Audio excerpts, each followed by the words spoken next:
Hello, ಎಲ್ಲರಿಗೂ ನಮಸ್ಕಾರ. ನಾನು ರಾಜು ರಾಯ್ಕ್ ಅಂತ, ಚೈನಾದಿಂದ. ಡಾಲಿಯನ್ ಸಿಟಿ ಇದು, ನಾರ್ತ್ ಚೈನಾ. ಈಗ ಈ ವಿಡಿಯೋ ಮಾಡೋ ಉದ್ದೇಶ ಏನಂದ್ರೆ, ಇತ್ತೀಚೆಗೆ ಒಂದು ವಾರದ ಕಡೆ ಚೈನಾದಲ್ಲಿ ಹಂಗಂತೆ ಹಿಂಗಂತೆ ಸಿಕ್ಕಾಪಟ್ಟೆ ಜನ ಸತ್ತೋಗ್ತಾ ಇದ್ದಾರೆ. ಹಾಸ್ಪಿಟ್ಲಲ್ಲಿ ಹೆಣ ಇಟ್ಕೊಳಕ್ ಜಾಗ ಇಲ್ಲಂತೆ. ಅದೇನು ಸಿಕ್ಕಾಪಟ್ಟೆ ರೂಮರ್ಸ್ ಅಲ್ಲಿಗೆ ಹೊಡಿತಾನೆ ಇದ್ದಾರೆ. ಹಂಗೆ ಟಿವಿ ಚಾನಲ್ನವರು ಅವರು ಇವರು.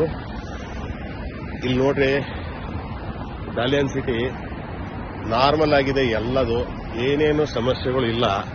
ಅಲ್ಲಿ ನೀವು ತೋರಿಸಷ್ಟು ಅದನ್ನ ವೈಭವೀಕರಣ ಮಾಡಿ ಅಷ್ಟೆಲ್ಲ ಹೈಪ್ ಮಾಡಿ ನ್ಯೂಸ್ ಎಲ್ಲ ತೋರಿಸಿ ಜನಕ್ಕೆ ಮೊದಲೇ ಸುಸ್ತಾಗಿದ್ದಾರೆ, ಎಲ್ಲ ಹಾರ್ಟ್ ಅಟ್ಯಾಕ್ ಮಾಡಿಬಿಡ್ತಾರೆ ಜನನ್ನ. ಇಲ್ಲ ಅಂತದೇನು ನಡೀತಾ ಇಲ್ಲ, ಲೈಫ್ ನಾರ್ಮಲ್ ಆಗಿದೆ. ನೋಡ್ರಿ, ಇದೆಲ್ಲ ಶಾಪಿಂಗ್ ಮಾಲು, ಎಲ್ಲ ಕಡೆನೂ ಜನಗಳು ತಿರುಗಾಡ್ತಾ ಓಡಾಡ್ತಾ, ಯಾವುದೂ ಸಮಸ್ಯೆ ಇಲ್ಲ. ನೀವು ಅಲ್ಲಿ ತೋರಿಸಷ್ಟು ದಯವಿಟ್ಟು ಅಂಥದ್ದೆಲ್ಲ ಜನಕ್ಕೆ ಹೆದರಿಸಿ ನಿಮ್ಮ TRPಗೋಸ್ಕರ ಅಥವಾ ನೀವು ನಿಮ್ಮ ಚಾನಲ್ ಬೆಳೆಸೋಕ್ಕೋಸ್ಕರ ಏನೇನೋ ಸುಳ್ಳು ಸುದ್ದಿಗಳು ನಂಬಿಸಿ ಜನಕ್ಕೆ ತೊಂದರೆ ಕೊಡಬೇಡಿ. ಅಂಥದ್ದೇನೂ ಆಗಿಲ್ಲ ಚೈನಾದಲ್ಲಿ. ಯಾಕಂದ್ರೆ ನಾನಿಲ್ಲಿ 2008ರಿಂದನೂ ಇರೋದು ಚೈನಾದಲ್ಲಿ. ಅಂಥದ್ದೇನಾದ್ರು ಪರಿಸ್ಥಿತಿ ಇದ್ರೆ ನಮ್ಗೆ ಗೊತ್ತಾಗುತ್ತಿಲ್ಲ. ನಾವು ನಮ್ಗೆ ಸ್ಟೂಡೆಂಟ್ಗಳು, ಆಮೇಲೆ ನಮ್ಗೆ ಎಲ್ಲ ಜನಗಳು ಸಿಗ್ತಾರೆ, ಮಾತಾಡ್ತಾರೆ. ಅಂತದೇನಿದ್ರೆ ನಮಗೂ ನ್ಯೂಸ್ ಮೊದಲೇ ಗೊತ್ತಾಗುತ್ತೆ, ನಿಮ್ಗಿಂತ ಮೊದಲೇ. ಇಲ್ಲೇ ಏನೂ ಇಲ್ಲ, ಸುಮ್ಮನೆ ಟಿವಿ ಚಾನಲ್ನೆಲ್ಲ ಹಲಗೆ ಹೊಡೆದು ಸುಳ್ಳು ಸುದ್ದಿನೇ ಸತ್ಯ ಅಂತ ನಂಬಿಸ್ಬಿಟ್ಟಿದ್ದಾರೆ. ಅಂಥದ್ದೇನೂ ಆಗಿಲ್ಲ ಚೈನಾದಲ್ಲಿ.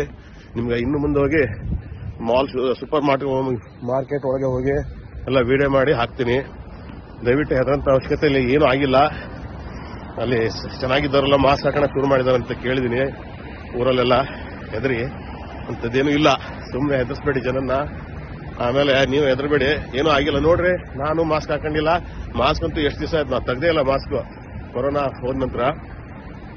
ಈಗ ನೀವು ಮಾಲ್ ಒಳಗಡೆ ಹೋಗಿ ತೋರಿಸ್ತೀನಿ. ನಾರ್ಮಲ್ ಜೀವನ ಎಲ್ಲ, ಹುಡುಗರು ಮಕ್ಕಳ ಜೊತೆಗೆ ಎಲ್ಲ ಆರಾಮಾಗಿ ಚೆನ್ನಾಗಿದ್ದಾರೆ. ನೋಡ್ರಿ, ಇಲ್ಲಿ ಮಾಲ್, ಇದು ಮಾಲ್, ದೊಡ್ಡ ಮಾಲ್, ಇದು ಸೂಪರ್ ಮಾರ್ಕೆಟ್. ಒಳಗಡೆ ಹೋಗಿ ತೋರಿಸ್ತೀನಿ ನೋಡ್ರಿ.